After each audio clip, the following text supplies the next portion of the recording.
Good afternoon, everybody. Good afternoon. Thank you. Nice to see such a fantastic crowd this afternoon. My name is Dan Moshave. I'm the Dean of the Fowler College of Business here at San Diego State, and I'm delighted to welcome you to the President's Lecture Series in collaboration with the Charles W. Hostler Institute for World Affairs at San Diego State University. This long-standing tradition is an important part of our university's commitment to welcoming preeminent minds in a diversity of fields to share their knowledge and expertise with our campus and community. And there is no better person to kick off the President's Lecture Series than the President herself. Adela de la Torre became the 9th president of San Diego State in 2018. Under her leadership, there's been a significant increase in student success and social mobility, an expanded campus footprint, and of particular note in 2025, SDSU met and exceeded its goal of earning elite R1 status. Classification is one of the top 5% of U.S. universities for research activity. President's tenure has, you can clap, there you go.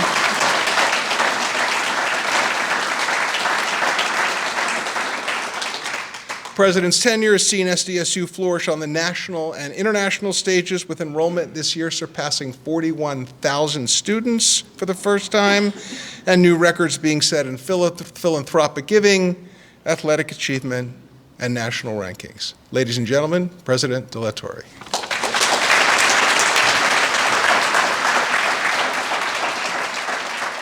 Thank you, Dan, and thank you. It's so nice to see everyone here today. But first, I want to offer a personal welcome to two very special guests, Mrs. Chenye Hostler, whose generosity and vision has really sustained this institute. Thank you so much, Chenye. And then, of course, our distinguished speaker, Dr. Eric Topol. Really are looking forward to your presentation today. So I also want to acknowledge 3 local nonprofit organizations that help make this event possible and share our dedication to global engagement and connection. The San Diego Diplomacy Council, the San Diego World Affairs Council, the Worldview Project. And to everyone here, welcome to the SDSU President's Lecture Series, held in collaboration with the Charles W. Hostler Institute on World Affairs. For more than 8 decades, the Hostler Institute has served as a cornerstone of dialogue and discovery here at San Diego State University. Since its founding in 1942, the Institute has provided a forum where students, faculty, and members of the broader community can come together to examine global challenges and explore diverse perspectives on international policy and events. At a time when public discourse often feels divided and polarized, the mission of the Hostler Institute has never been more vital. Its motto, Audator el altera parce, let the other side be heard, reminds us that listening is essential to understanding. Here at SDSU, we are committed to fostering discussion and debate that is thoughtful, informed, and respectful, values that lie at the heart of this institute's work. Over the years, the Hostler Institute has welcomed an extraordinary array of voices, ambassadors, Nobel laureates, business leaders, and scholars who have challenged us to think critically about the forces shaping our world. I'd like to pause to recognize the individual whose endearing support makes gathering like this possible, Mrs. Chenye Hostler. Let us give her a round of applause.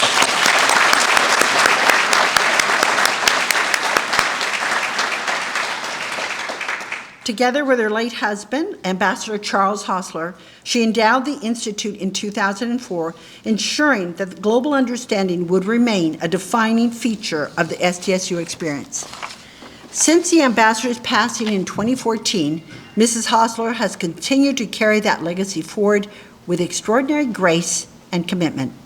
A proud SDSU alumna, Mrs. Hostler came to the United States from Taiwan to pursue her education and went on to truly an impressive career in finance and international business. Her global perspective, shaped by her travels and professional experiences, continues to inspire the Institute's mission to build bridges across cultures and ideas. I'd like to invite Mrs. Hostler to the stage to share her thoughts. As she comes up, please join me in expressing our deep gratitude for her dedication and vision.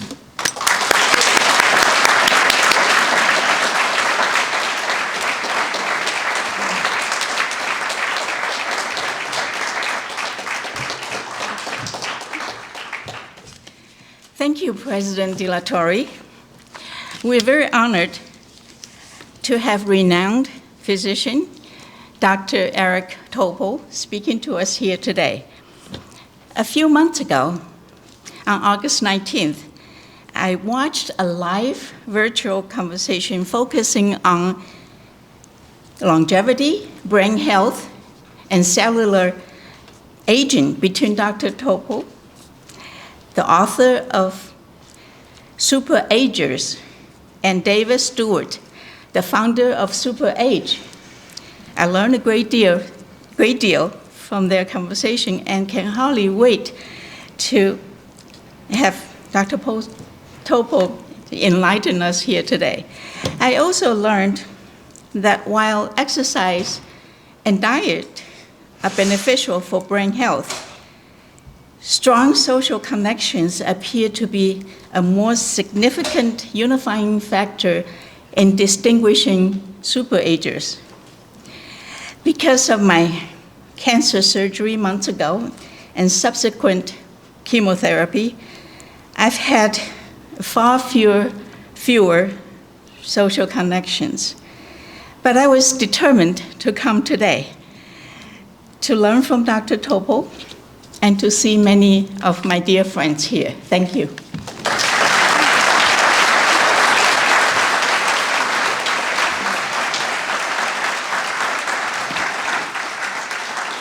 Thank you, Chinye, and of course, we admire your courageous journey. Now I'd like to turn to today's session because it brings three topics that are very near and dear to me and to the university: research, healthy aging, and artificial intelligence. Just this year, as mentioned, SDSU became a Research One institution, which I think is an incredible achievement. But one of the areas that I think that has been very important is that we've been fueling research in areas like public health, like innovation, like research on senior communities, and in fact, becoming a beacon for lifelong learning. So when it comes to this particular topic, I think we have so many accolades that we can speak of. San Diego State is officially classified as an age-friendly university. And just a few weeks ago, I was honored to host a meeting to discuss innovations and best practices with the Healthy Aging Coalition and regional leaders from the public and private sector. So we're a leader in training intergenerational health and wellness in healthcare and in social services. Moreover, we will soon be announcing a new senior living environment, living space for seniors at our new Mission Valley campus.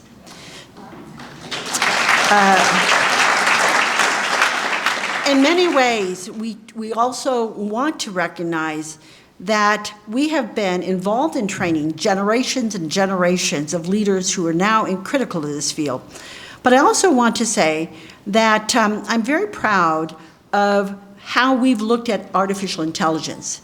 In fact, when we look at how we've approached it, it's one in which ethics and artificial intelligence go hand in hand. We've been looking at not only in terms of how we've surveyed students, our faculty and staff, but also in terms of the type of new AI degree which we'll be launching in the fall, in terms of both ethics as well as AI.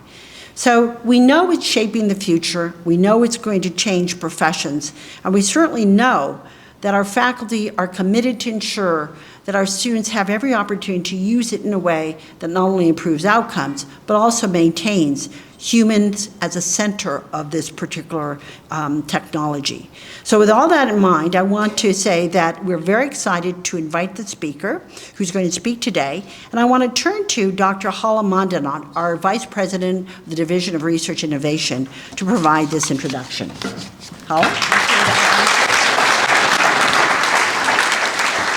Good afternoon, everyone, and welcome to this wonderful presentation today.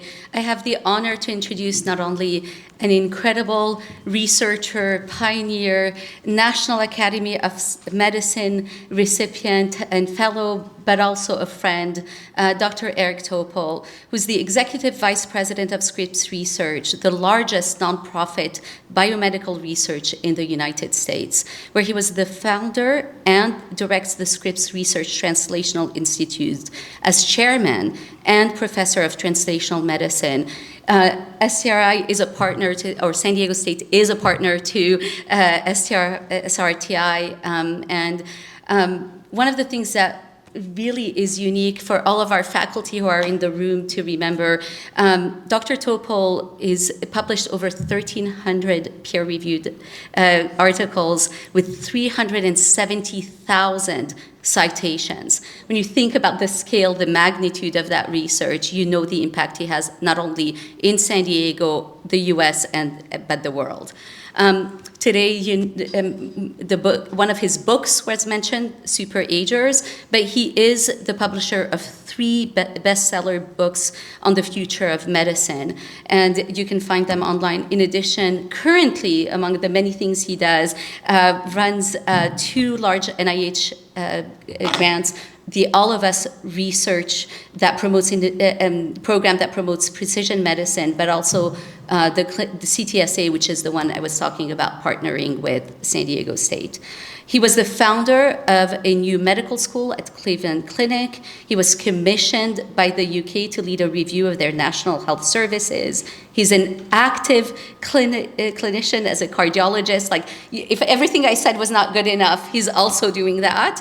And one of my favorite things that he does, if you don't follow it, at Substack, he publishes Ground Truth on the Slide, a weekly newsletter and podcast on the cutting edge of biomedical advances. So I get the honor today to introduce you, but also to have a conversation with you later, and I look forward to that conversation. So thank you so much for being here.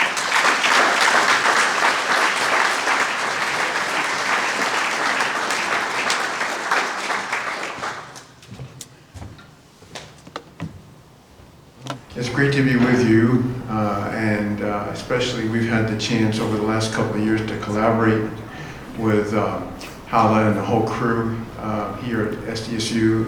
And just from the outside, congratulations on being an R1 university, so well deserved, such an extraordinary university. And we are just delighted and privileged to be able to work with you all. So today we're going to get into a big topic in a very limited number of minutes. How AI is changing the world of life science, of medicine, and even our health span. So let me get right to it.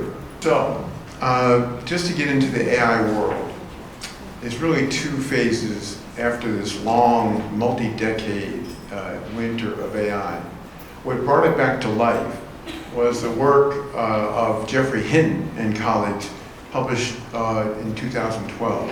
It really was the beginning of deep learning, supervised learning of hundreds of thousands, if not millions, of images to be able to get an output of interpretation of the image.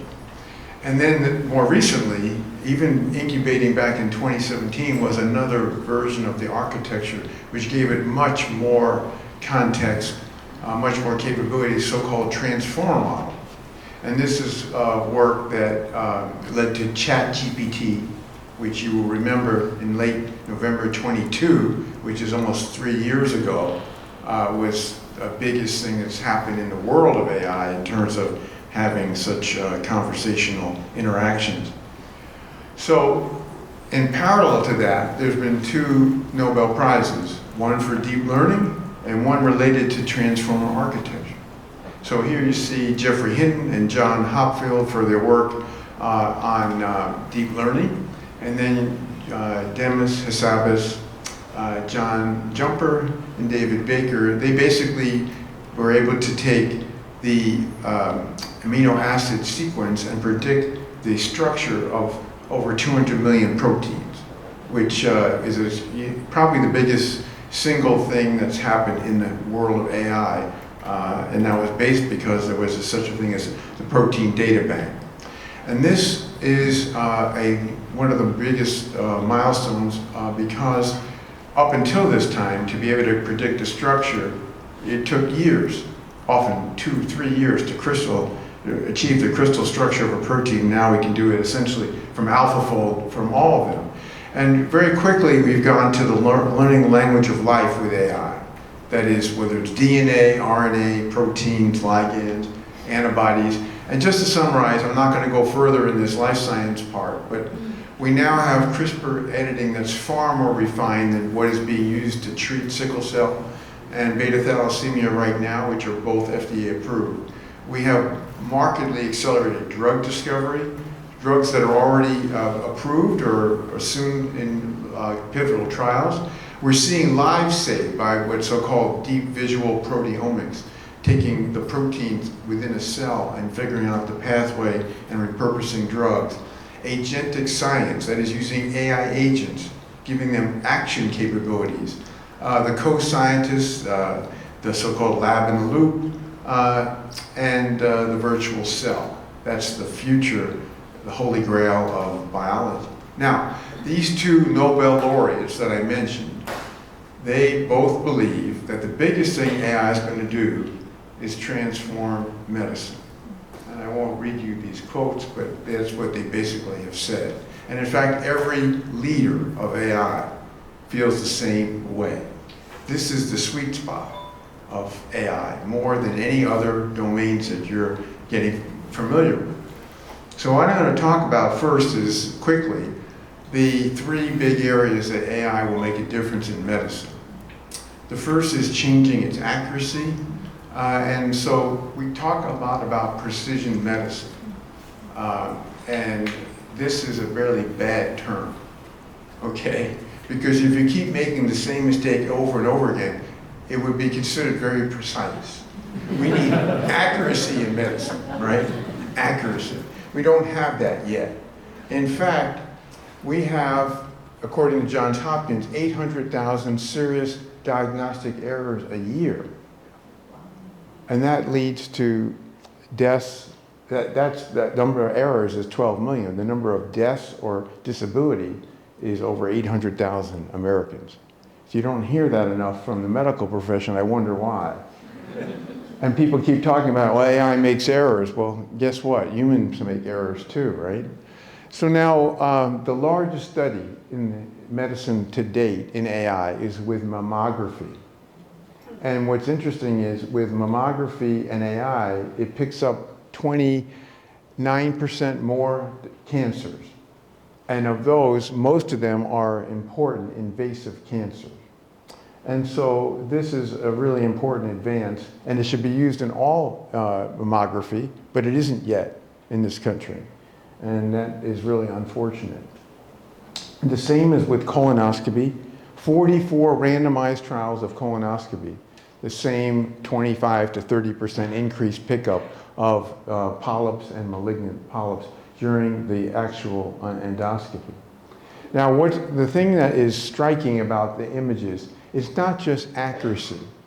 These superhuman eyes of AI see things that humans will never see. The retina is a prime example. These are things now that have been published about the retina, that it picks up diabetes and blood pressure control, kidney disease before a person has any kidney disease, liver and gallbladder disease, the heart calcium score preempting the need to do a heart CT scan, Alzheimer's disease before there are any symptoms of mild cognitive impairment, 5 to 7 years previously. The same for diabetic kidney disease, predicting heart attacks and strokes, abnormal lipids, Parkinson's, just like Alzheimer's, before there's any symptoms. The biologic age of the patient, predicting stroke, brain injury, and atherosclerosis without even significant narrowing. That's all from a retina picture from AI.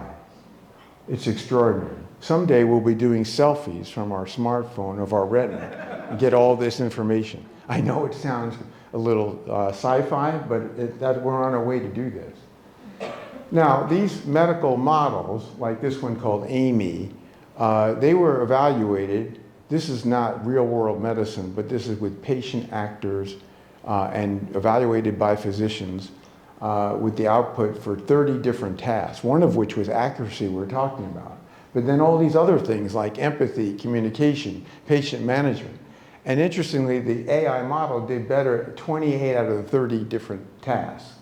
And the coverage of this paper in Nature was Google AI has better bedside manner than human doctors and makes better diagnoses. That doesn't sound good. That doesn't sound good at all, does it? Turns out of 13 different studies that have looked at empathy, I would never have predicted this, the AI was more perceived by patients, more empathetic than the doctor. That isn't good. And of course we can discuss when we get a conversation going, perhaps why is that the case. Now, we're not ready to use all this large language models in medicine yet, because this is not real world medicine. These are a couple of papers that have brought that to the fore. There's only one example where real world medicine has been tested in a randomized trial. That was in eye care. And it actually had really terrific and encouraging results. But this is the only one just published a couple of months ago. So we are still in the early phase of using these AI transformer models in medical practice. But one thing I want to get to you about superhuman performance. Did you know that Waymo cars, which are soon coming to San Diego, but now in many other cities, how many of you have ridden in a Waymo car? Oh wow, quite a bit. So they have a 92% reduction in crashes, serious crashes as well, compared to human drivers. And if you extrapolate the 40,000 deaths per year, if everybody was in a Waymo car or drove like a Waymo autonomous driver, we'd only have a few hundred out of 40,000 deaths per year. It's pretty striking. So for those who are thinking there's a lot of bad things about AI, this is one of the good things. Now let me talk about the humanistic side, which a lot of people thought was never going to be possible, including me. That is, how could we get empathy from an AI? And I wrote a book about this 6 years ago, and I predicted that we could use this counterintuitively to make AI more humanistic. But I never thought we could make it more empathic. That's the one thing I thought was impossible. And of course, the AI doesn't know what empathy is, it just channels it. But we have a lot to get better in medicine. There's been a terrible erosion of the patient-doctor relationship. Doctors are not even looking at the patient, and it's a rush job, and it's just not acceptable. But recently, the so-called AI scribes that take the conversation and make it into a note that's far better than the physician would put together, and then use that note, automated note, to drive repeat appointments, scheduling for tests, labs, whatever, including nudging patients and giving the patient that recording with the transcript. This is changing medicine, and it's happening very quickly around the country, giving hours of time back to physicians and giving patients a lot more information that they can go back to. So this is a real step in the right direction. And just to add to this humanistic side that is being achieved these days, this gift of time for the patient and physician to come together will improve the relationship. The synthesis of a patient's data for the clinician, and all these other features are really quite important. Last thing about this, prevention. That's the one I'm most excited about. And that's why I wrote this book that came out in May called Super Agers. What's a super ager? It's somebody who, over 85, who've never had cardiovascular disease, cancer, or neurodegenerative disease. So really a person that has withstood the big age 3 related diseases. Now this is Lee Rusal, who's a San Diegan patient of mine, who's 98. She continues to paint oil paintings and have a gallery, and she has many social connections, as you could imagine, and she's extraordinary at age 98.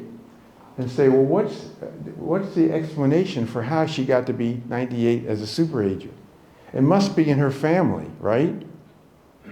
No. This is her family history. Her mother died at 59, her father died at 64, and her brothers died 43 and 75. Now, we did a big study called The Welderly. In fact, I wanted to call the book Welderly, but the publisher said nobody would know what that is. So we wound up with super agers.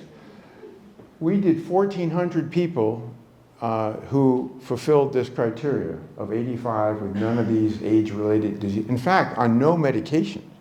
And we did whole genome sequencing of all these people.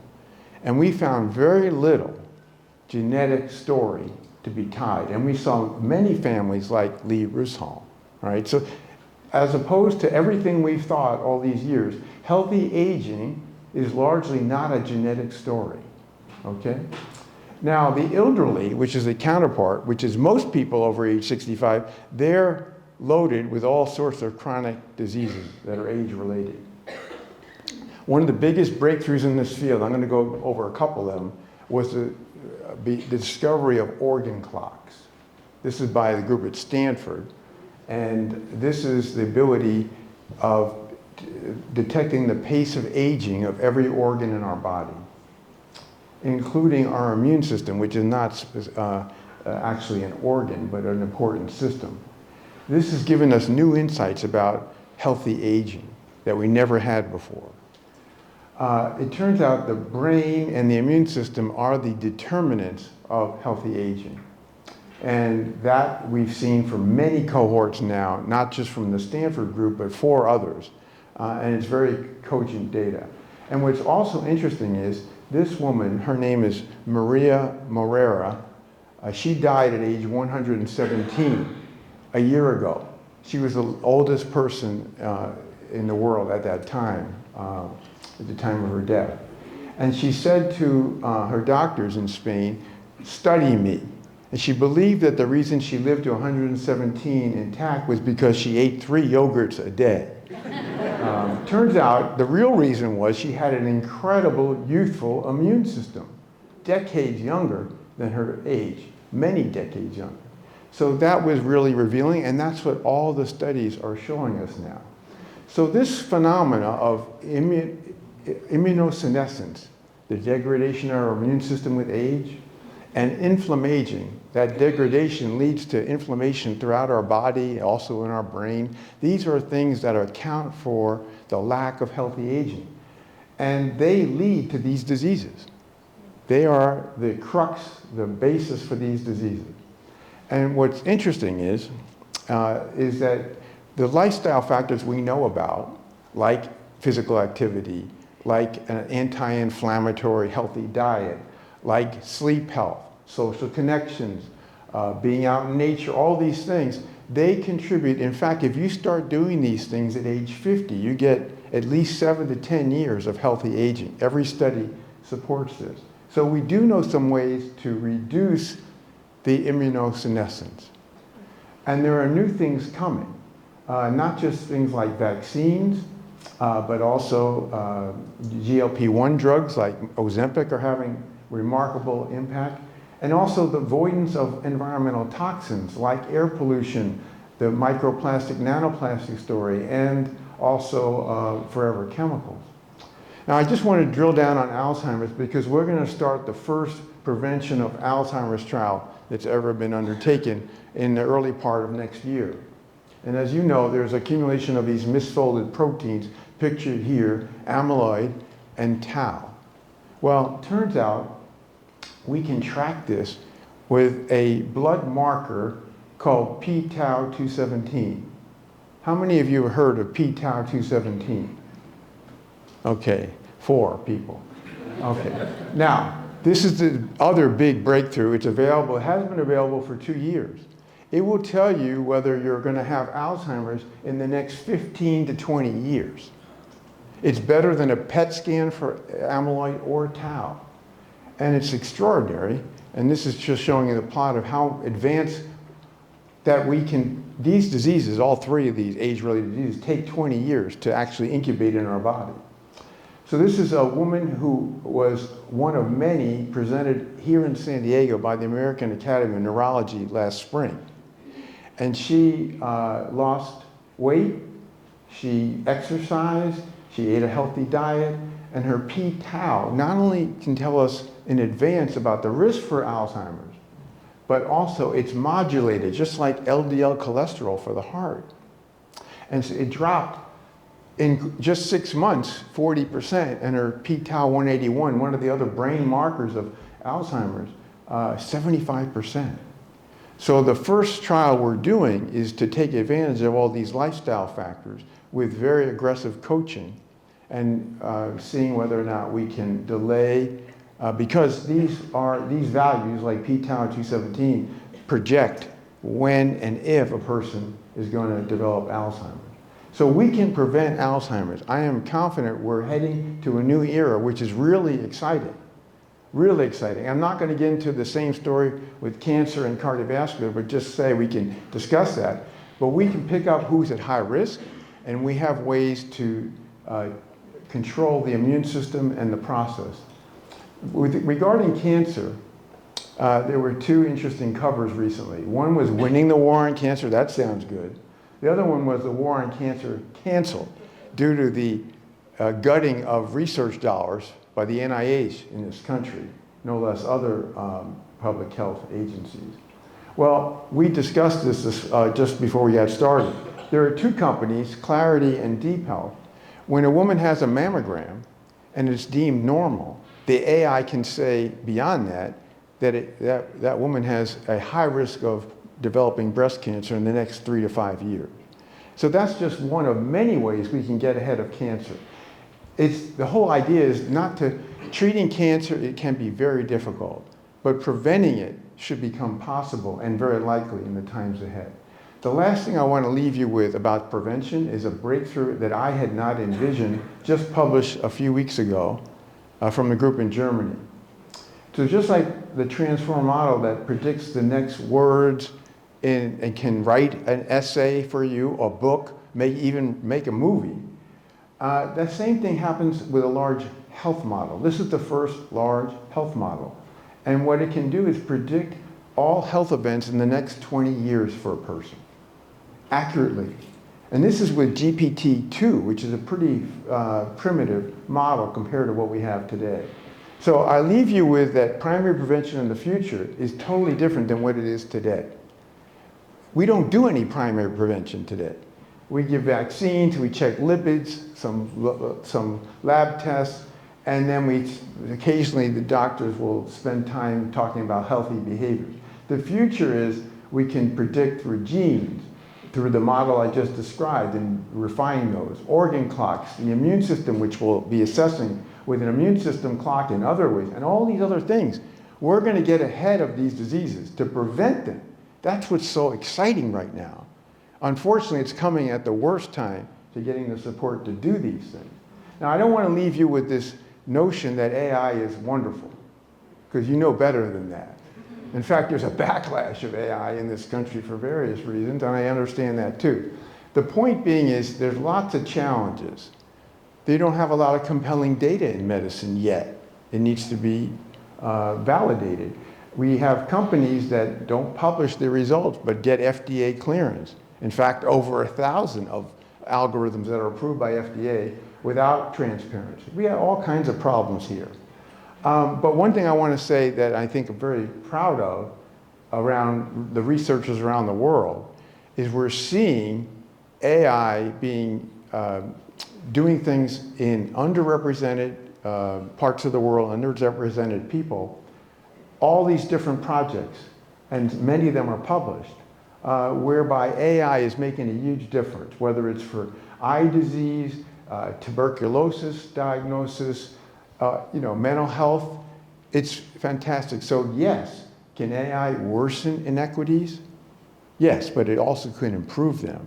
And that's really terrific. So I just leave you with this notion that eventually we won't be talking about AI so much. It'll just be part of medicine. It'll be part of life science.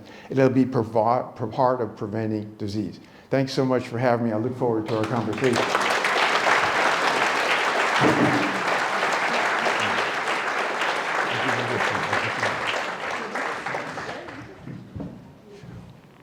We could have heard you for another 2 hours, I'm sure, so thank you so much for the condensed version that we forced you to do, to be able to have a conversation.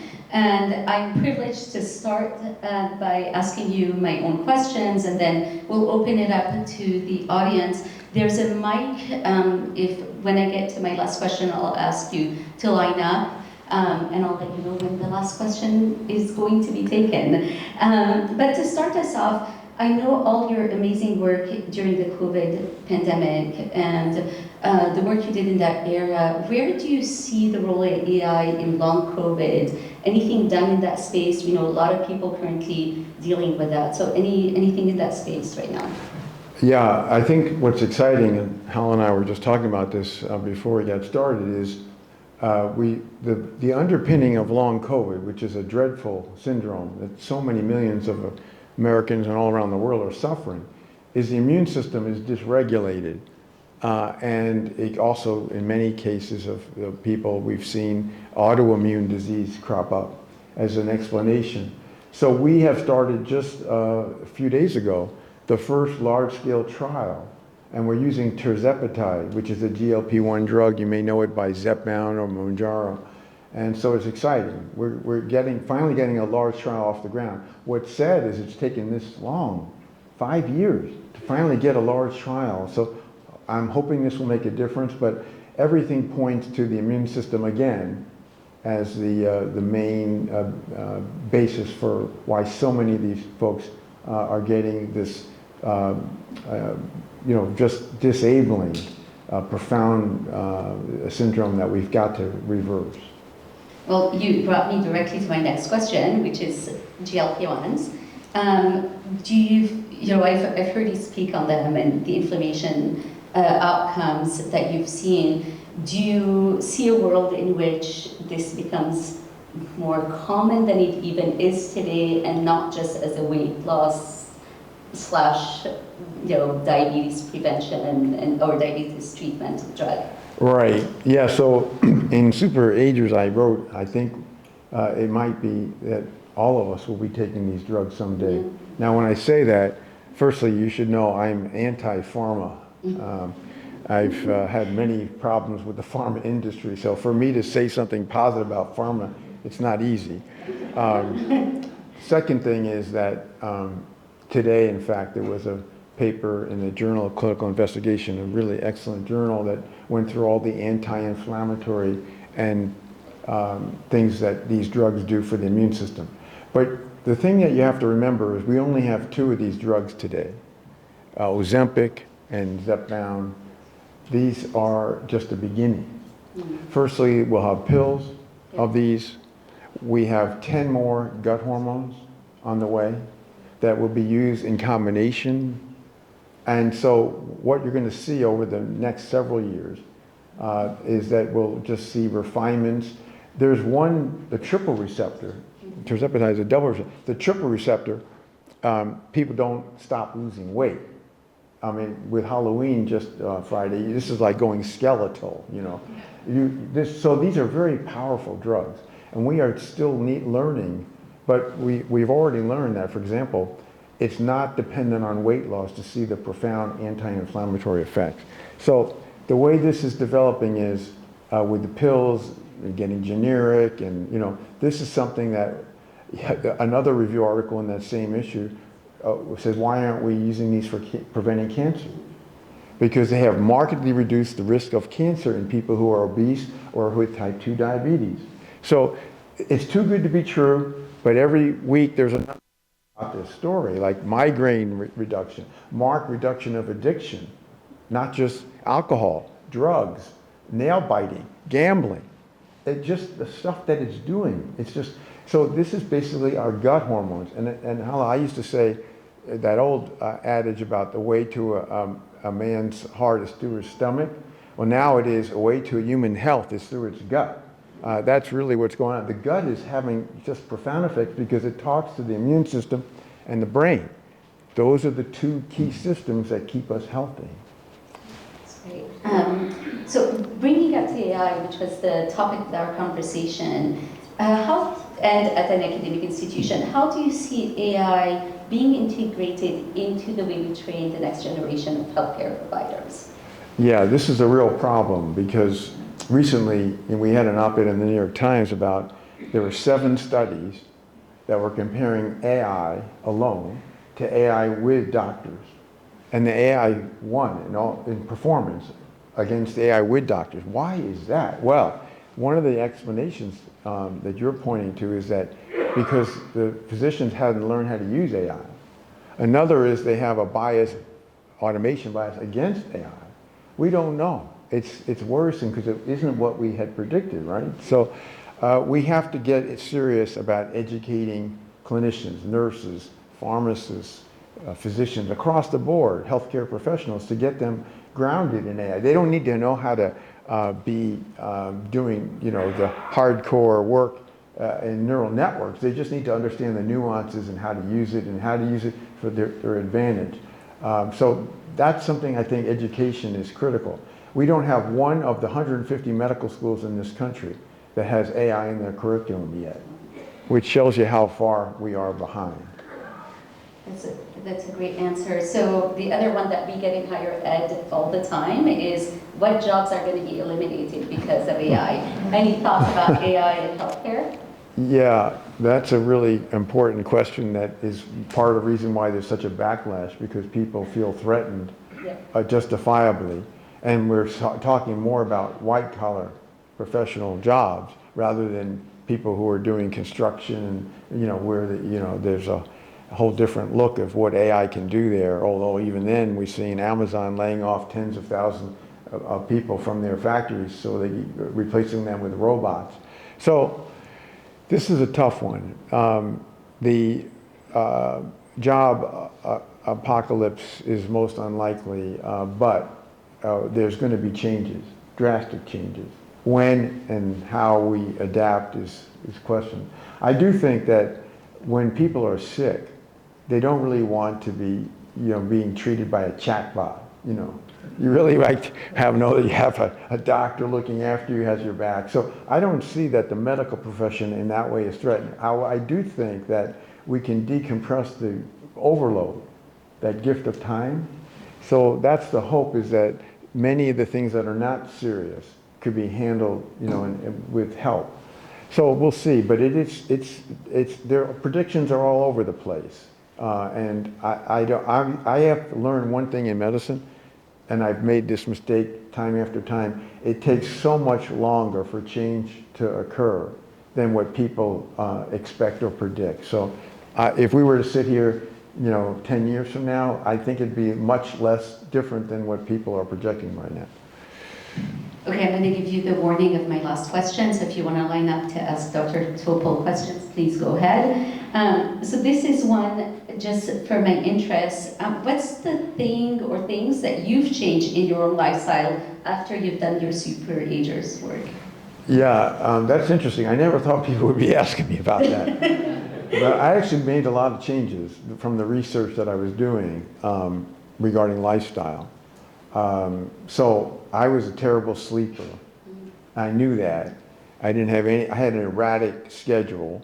And I said, well, the sleep data is incredible for keeping your immune system intact.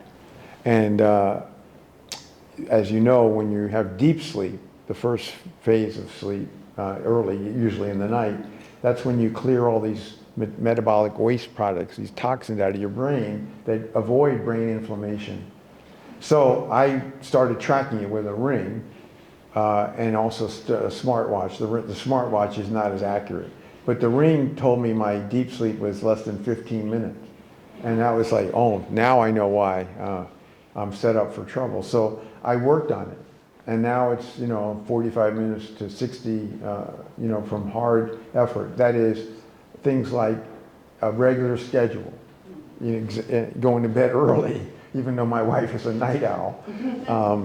And it's about not exercising late in the day, not eating late, hydrating early in the day rather than later, all sorts of things to avoid the loss of deep sleep, less alcohol intake.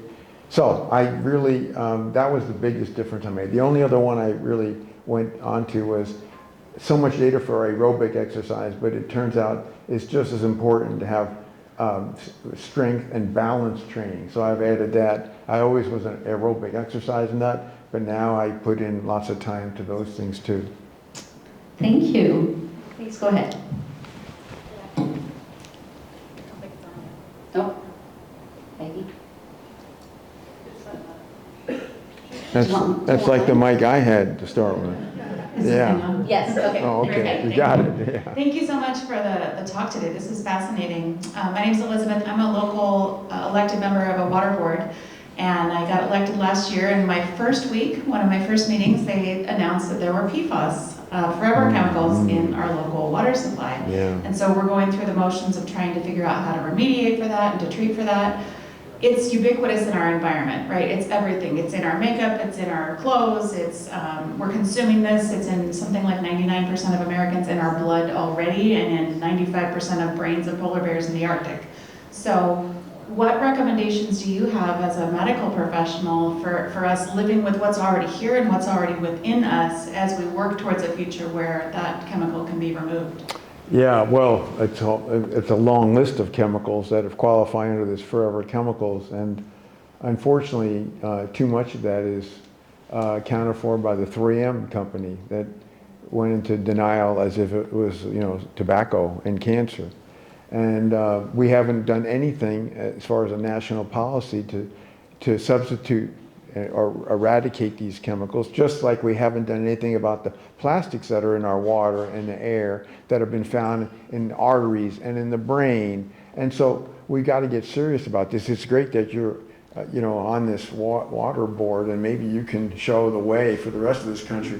But it's the problem we talked about with prevention. We can do these things. We're going to be able to achieve primary prevention of diseases. But if we're having all this inflammation of our body from these toxins, then we're just chasing our tail. So we've got to get serious about it. Yeah. Thank you. Hi, my name is Jessica. I'm staff on campus. This was especially interesting since AI is even impacting my job here. So I have a not AI-related question, but I was curious if you had any insight. You mentioned the GLP-1s, and my question was, because they're, at least currently, so cost prohibitive for some people, because they can be thousands a month. Yes. And in fact, I know even if you have good insurance, you can't even be prescribed unless you even qualify with some doctors. But I was just wondering if you think that'll be overcome sooner than later so that they can be utilized as you were describing, aside from, I know you mentioned there are pills and hormones that are coming into factors, so I'm sure scientific research is moving quickly, but. Yeah, so we've already seen pretty substantial price drops. And we only have these two companies that duopoly, Novo Nordisk and Lilly. It's dropped from $1,000 to $400, and it's going to keep dropping per month. That's still, an outrageous amount, but with more competitors coming in, and with the pills that are much less expensive than peptides that you have to put in auto-injector syringes and all that, it's going to come down substantially. And eventually, the cost won't be the problem, I don't think. But right now, you're absolutely right. And also, so many people would benefit but it's not covered by insurance, and that it's really unfortunate. We know it helps people, heart disease, kidney disease, liver disease, and those are already established by large randomized trials. So there are a lot of people who today would benefit, but they're not. The country doesn't want these drugs to be approved because it will lead to further financial strife for the country. And so that's the reason. It's not because the data aren't there. It's sad. That's a little funny because I know some insurances want you to be healthier because they're not paying out on you. So hopefully that balances out. Yeah, one other thing just to mention is if you go overseas, the cost of these drugs is a fourth of what it is here. So, $100 a month instead of $400 a month. So you already see the difference of what we are having to put up with here.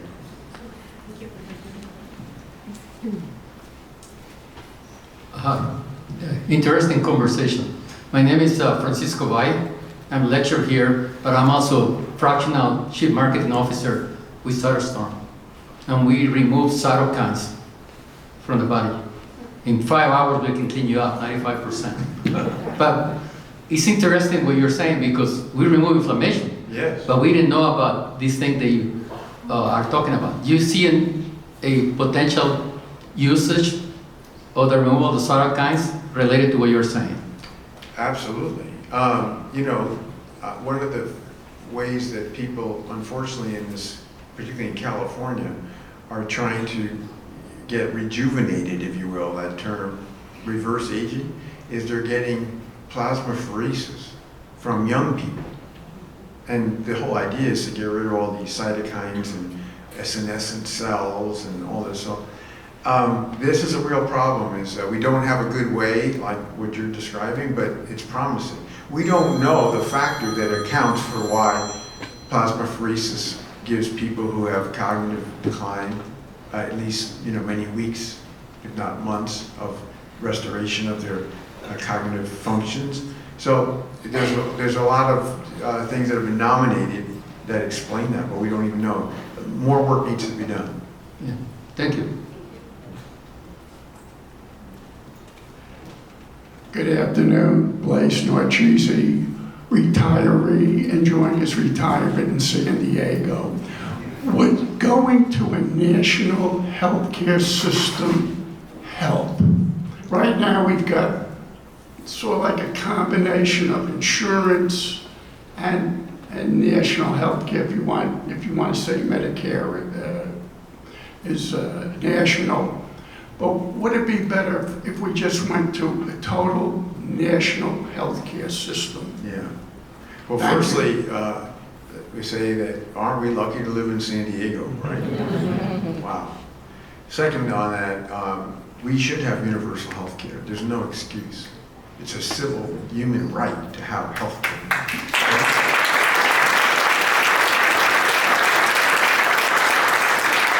This is why we have a decided advantage of other countries implementing AI and all these other things we're talking about.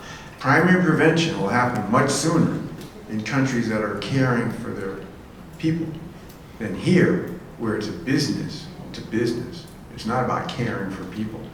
So even Medicare has got problems. I don't know if you watched John Oliver, Medicare Advantage last week. That was really good. He took that down. But that's the closest we have to some kind of, health care. So the plea for Medicare for all, that's not going to work. It's not going to even happen. But we should have a country policy that everyone has health care. And we have all right now, it's basically private practice and all kinds of health systems that are in it for the business, not for the care of patients. It has to change, but unfortunately, we've been looking at this for decades and there's no sign of it improving. And that's why going to other countries, you see, and totally enlightened, their ability to implement the things that I talked about today is greatly enhanced.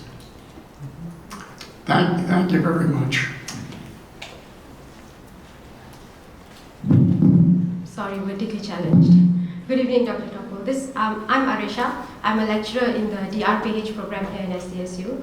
I think my biggest question for you is how, what do you think would be the biggest impact, or what should we watch out for in public health in the next decade or two?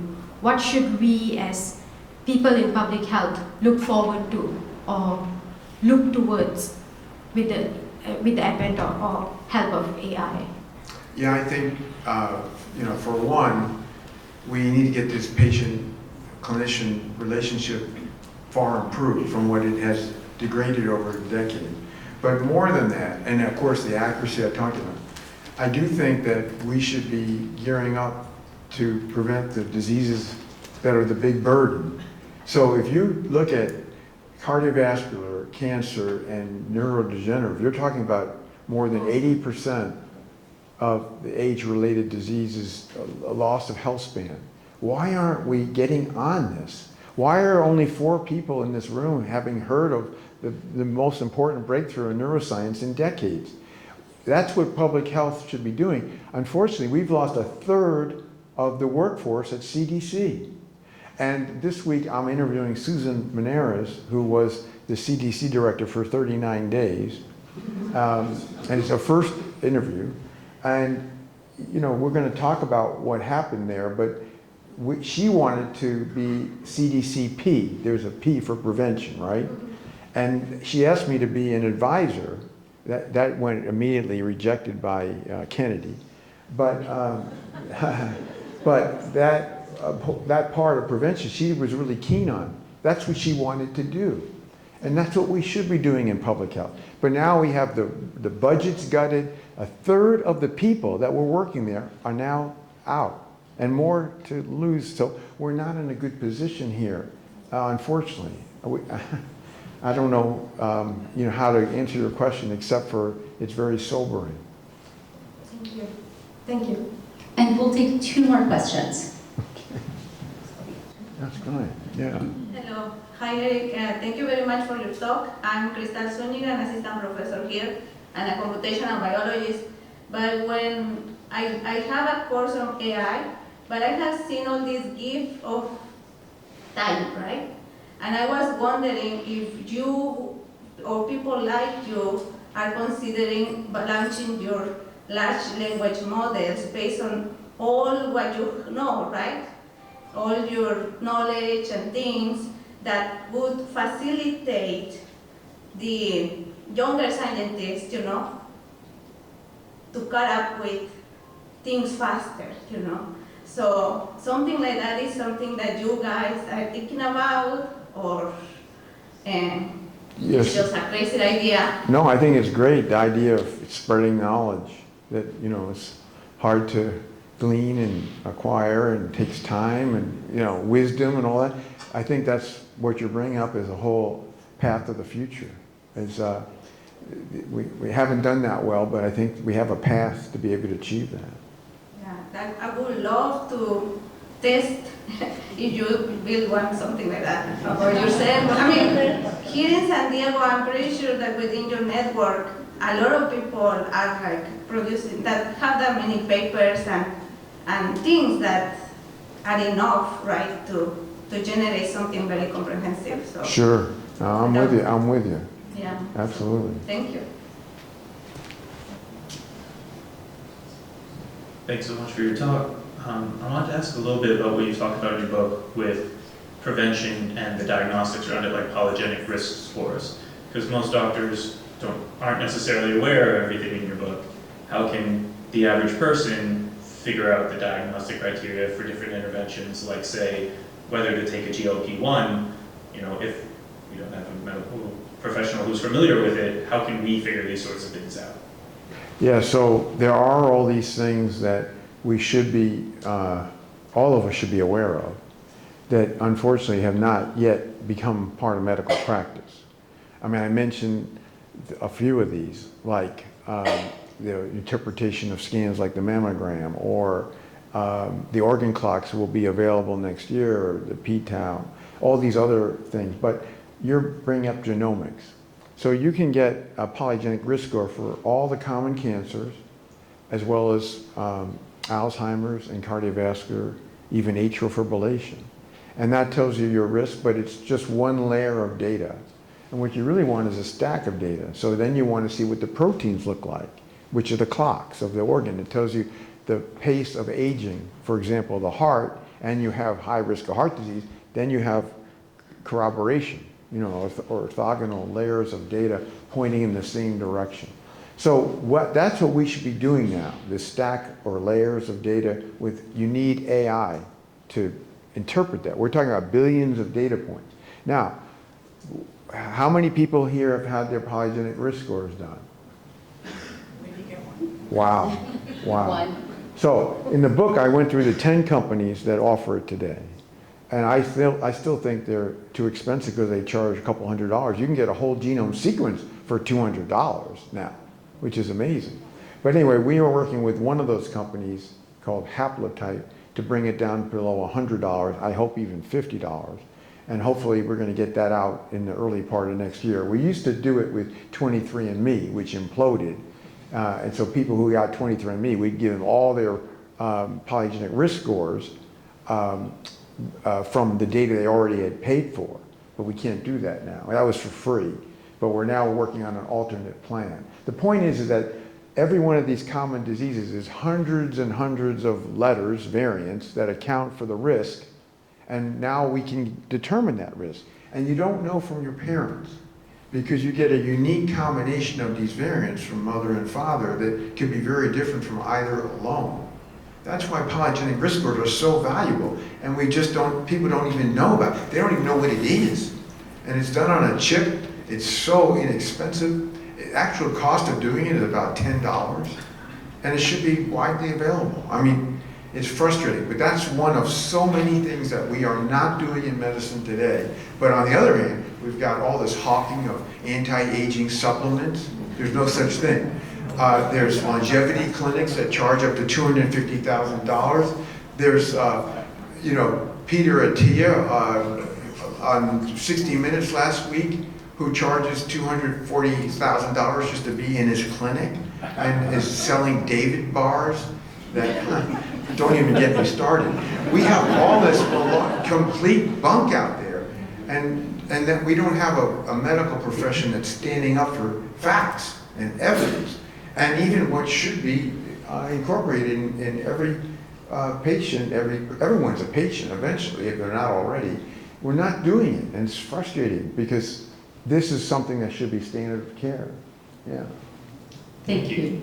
Well, one of the things I love about you is the honesty and directness. We know we'll get that from you anytime we have you. So thank you so much. I get that from you, Hal. That's true. We're good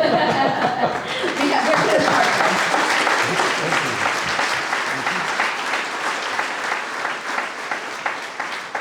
Thank you so much for being with us today. We have a little something for you from San Diego State to remember us. I hope I see you wearing it one day. You will, you will. I'm proud to be here, and I'm proud that we get a chance to work with you. Yeah. Same. As we wrap up, a great final thank you to Chenier and to the Institute for hosting this event, to President De La Torre for being with us, for the Fowler College of Business for its support, and Heidi and her team who actually put the event together. So great thank you to all of you. Before I send you off to our reception, I wanted to mention that Dr. Topol's book is being sold at the front, and he will be signing it if you'd like. It's a great honor. We kind of like twisted his arm to do this today, so we really appreciate you being here, for supporting an incredible event and hearing from an incredible scientist. Thank you for being with us today. Thank you. Thank you. Thank you.